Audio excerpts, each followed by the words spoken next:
But the whole other way to think about niche is not about the content and the topics, but it's about the person you're trying to reach.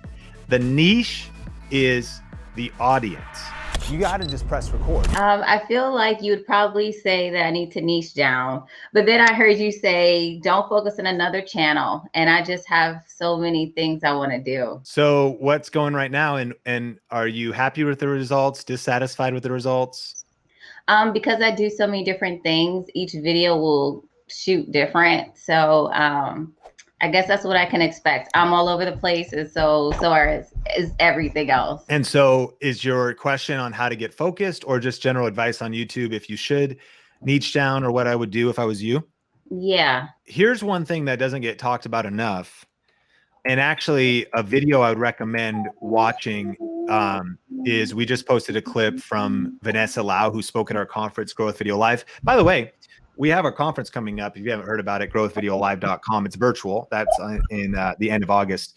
But Vanessa Lau spoke there last year, and she talked about niching down.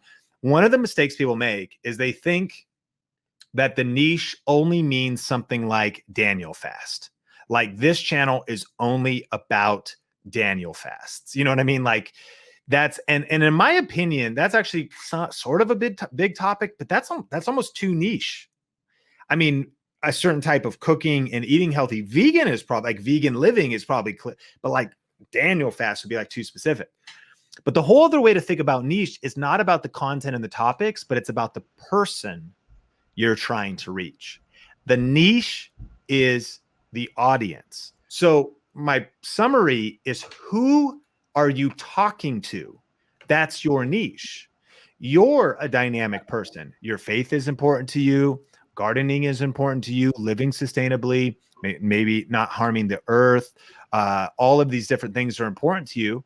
And there's other people like you that want to be a part of your journey. You got 1,300 subscribers. Obviously, it's already working. Other homeschool moms. In fact, when you understand the psychographics, meaning not just the demographics, the age, ethnicity, background, but the psychographics is what people are into.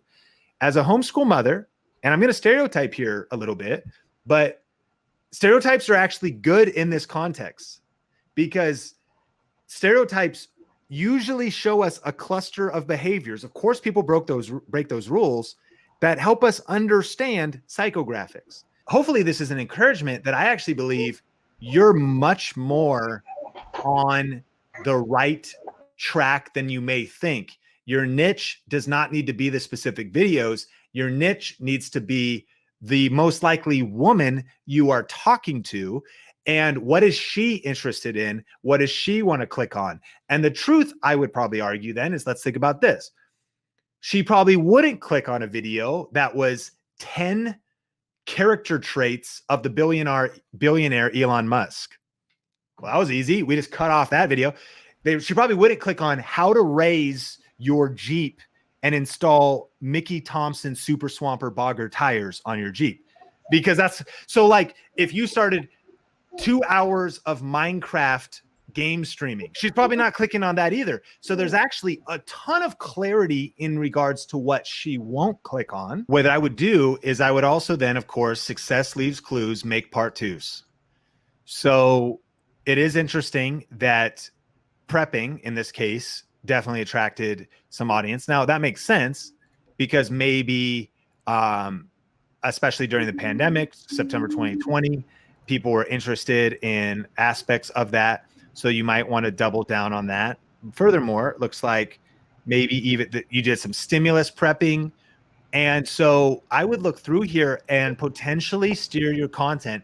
What we all need to do is it's a balance of not completely placating the algorithm and only doing, because the YouTube algorithm, it's almost like, not to take it to the extreme of the phrase, but like how Jesus said, like, what good is it to gain the world but lose your soul? Like if you only follow the YouTube algorithm, you could lose your soul in the process. You're like, I just purely went for views. But then the balance of it is like, you also though want to be creating content that people actually care about watching. So what gets measured is like, okay, what are my passions? What do I feel called to talk about? And what do I want to talk about? But we also balance that out with also, what do people want to watch? Because if you actually care about getting views, If you just want to talk about whatever, and if people watch, it doesn't matter. Does that make sense? So it's a balance between being willing to maybe stop doing videos, even if you'd prefer to do them. I've done this a lot over the years. We have stopped certain types of topics on Think Media because think about it this way. Well, I wanted to make that video. Okay, cool. But nobody wanted to watch it. So what's the, well, what do people want to watch? So where's the intersection of topics I'm passionate about, but are also effective and that are really resonating with your audience? Not growing on YouTube? Learn the newest strategies for getting views and the best proven ways to make money at Grow with Video Live, a 2-day virtual conference, and you can get your tickets today at growwithvideolive.com.